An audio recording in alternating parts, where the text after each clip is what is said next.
উনি সারা জীবন আমাদের অন্তরে ছিল এবং ভবিষ্যতেও থাকবে। বাংলাদেশে অনেক মানুষ মানে মরণশীল, কিন্তু এত বড় জানাজা কি কেউ দেখেছে বাংলাদেশে? আপনারা বলেন যে এই নেত্রীর একটা মাত্র মানুষ যার হাসলে সারা বাংলাদেশ হাসতো, যে কাঁদলে সারা বাংলাদেশ কাঁদতো।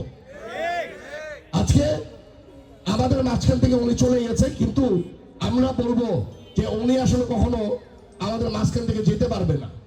উনি সারা জীবন আমাদের অন্তরে ছিল এবং ভবিষ্যতেও থাকবে।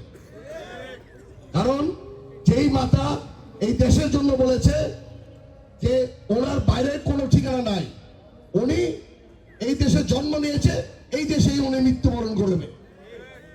এত চেষ্টা করেছে বিভিন্ন সরকার, বিভিন্ন দেশ বিভিন্ন সময় চেষ্টা করেছে ওনাকে বাইরে পাঠানোর জন্য, এই দেশ ছেড়ে চলে যাওয়ার জন্য। উনি বলেছে এই দেশের জনগণ হলো ওনার সন্তান, এই দেশের জনগণ হলো ওনার পরিবার।